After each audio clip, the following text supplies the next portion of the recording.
She sold the engagement ring I gave her to fund a trip with her ex. She texted me the receipt and said he's more fun. I didn't reply, just cancelled her plane ticket. Weeks later, she was calling me from a bus station, begging for a ride home. I got a text from my fiancée Melissa yesterday afternoon that blew up my entire life. It was a picture of a receipt from a midtown pawn shop in Chicago. At first, I didn't get it. Then I saw the item description. 1.5 carat diamond solitaire ring, 14K white gold. It was my grandmother's engagement ring. The one I had given to Melissa 6 months ago. The payout was for $4,500. And underneath the photo, Melissa had sent a text that read, "Trip to Cabo with Ryan is booked. He's more fun." Ryan, her ex. I just stared at those two messages for a solid 10 minutes. My phone felt heavy enough to sink a ship. I didn't reply. Instead, I walked to my laptop, opened the airline confirmation email for the trip I had booked for us to Maui next month. Then, I pulled up the flight details Melissa had sent me last week for her girls' trip, the one she was supposed to leave for in 2 days. It was all under my frequent flyer account. Paid for with my points. Taxes covered by my credit card. I found the confirmation number, 8K2T5Q. Clicked cancel flight. The system asked if I was sure. I clicked yes. A new page popped up. Your cancellation is confirmed. A credit of $874 has been applied to your account. I didn't text her. I didn't call her. I didn't say a word. I just cancelled her plane ticket. And I knew it was a one-way flight. She told me her friends were driving back. The ticket she booked with my money no longer existed. Then I waited. I figured I had about 48 hours before everything blew up. The first hint of trouble didn't even come from Melissa. It came from my sister, Hannah. She called me that night, her voice tight with this weird kind of anger. "I just got off the phone with Mom," she said, skipping any pleasantries. "She's hysterical. Melissa called her crying, saying you two had this huge fight and that you're holding her hostage emotionally." I took a deep breath. The smear campaign had already begun. "There was no fight, Hannah," I said calmly. "I haven't spoken to her since yesterday afternoon." "Well, she's telling everyone you lost your mind because she's going on a trip with her friends," Hannah pressed. "She said you threatened to throw her out." This was Melissa's classic move, preemptive victimhood. She creates a crisis, then paints herself as the target of someone else's irrational reaction. "Hannah, she's not going on a trip with her friends," I said. The line went silent. "She's going to Cabo, with Ryan. She paid for it by selling Grandma's engagement ring." The silence on Hannah's end was heavy. She and I were close. She adored our grandmother. The ring was more than jewelry. It was a legacy. "She did what?" Hannah finally whispered. I forwarded her the pawn shop receipt and Melissa's text.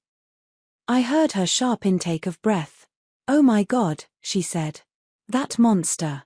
Are you okay?" "I'm fine," I told her. And mostly, I was. The shock had burned away the hurt, leaving this cold, hard clarity. But this is just the start. She's going to try to make me the villain in this story. Hannah was quiet. When she spoke again, her voice was harder. "No, she's not," she said firmly. "She's not getting away with this. I'm calling her mother." I tried to stop her, told her it would only escalate, but Hannah is a force of nature when family is wronged. She hung up before I could protest. So, escalation number 1, families now involved. Melissa's parents, the Thompsons, had built up this perfect image of their daughter. A daughter who pawns an heirloom to run off with her ex. Yeah, that didn't fit. An hour later, my phone rang. Unknown number. But I knew. I answered, put it on speaker. "Is this Daniel?" a stern voice asked. "Yes. This is Robert Thompson, Melissa's father." He sounded like a man who solves problems by yelling at them. "I just had a disturbing call with your sister. I want your side, because frankly, I don't believe a word of it." "There's not much of a story," I said flatly. "Your daughter sold an irreplaceable family heirloom to fund a trip with her ex-boyfriend. She sent me the receipt herself. Want me to forward it?" I heard a woman's voice in the background, probably his wife, coaching him. Melissa says you two argued and you took the ring back, he shot back. She says you're making all this up to punish her for wanting freedom before the wedding. This was my moment. Evidence was my shield. And I had it. I even had more than he knew. That afternoon, I'd called the pawn shop. Spoke with the manager, a guy named Sam. He told me straight. Look man, sale's final. She had ID, signed the paperwork. It's legal. We already paid her. But then, he gave me something. File a police report for theft, they'll subpoena the footage and bill of sale. We've got her signature time-stamped. That was my trump card. So I told Robert. The pawn shop has Melissa on security video selling the ring. They also have the bill of sale with her signature, time-stamped at 2:17 p.m. I have the manager's name and number. Want it? Or should I just hand it to the police when I file the report? The line went dead quiet. No murmuring. No coaching. Nothing. Robert Thompson was a businessman. He understood signatures, contracts, liability. He knew I had him and by extension, Melissa. Finally, he spoke. That won't be necessary. Let me talk to my daughter. Click. He hung up. Now she was trapped. Her parents knew. They knew I had proof. The next day, her departure day. My phone stayed silent. No texts. No calls. Nothing. I could only imagine the meltdown happening at her parents' house. Then, 3 p.m. hit. Social media offensive. I got a text from our mutual friend, Kevin. Dude, what's going on? Melissa's blowing up the group chat. Says you cancelled her flight and stole her money. He forwarded screenshots. Melissa had posted the flight cancellation email, calling me a controlling psychopath. He cancelled my ticket last minute just to hurt me. I'm stranded. Her friend Amy was all over it. That's so messed up, you need to get away from him. Others chimed in with support. Conveniently, Melissa left out the engagement ring part. She thought I wouldn't air our dirty laundry. She was wrong. I didn't argue. I just dropped facts. I sent Kevin and our other close friend Mark a private message. Not to the group. Just to them.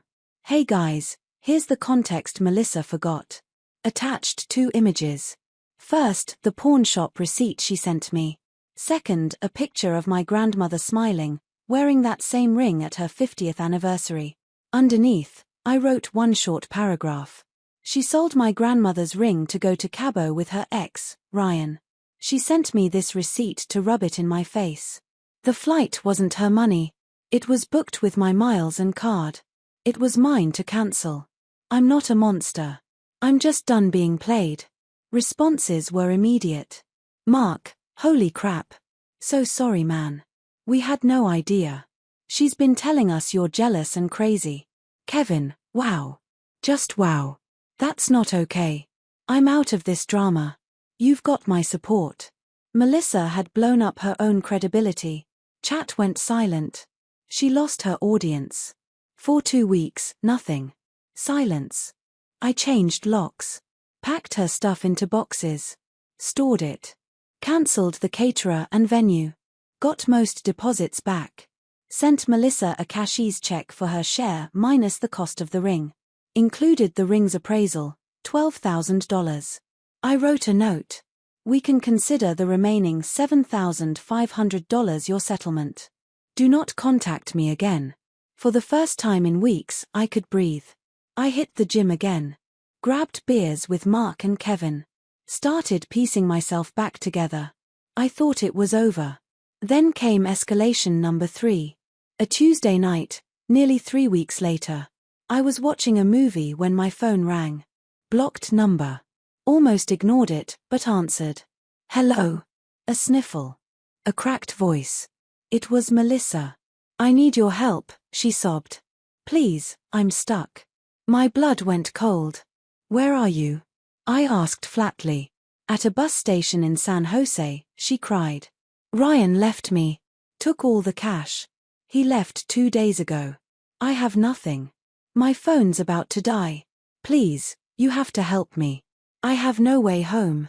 So this was it, the final act. The trip imploded. Just like I knew it would. Ryan, the fun one, was only fun until the pawnshop money ran out. Now she was stranded, begging me, the man whose family heirloom she sold. The man she tried to destroy. Begging me for a ride home. I listened. Let her cry. Let the silence hang heavy with all her lies. Her desperation may have been real, but my empathy was gone. Burned away. Finally, I spoke. Melissa, I said calmly, sounds like you should call Ryan. I paused. He's more fun. And I hung up. Blocked her number.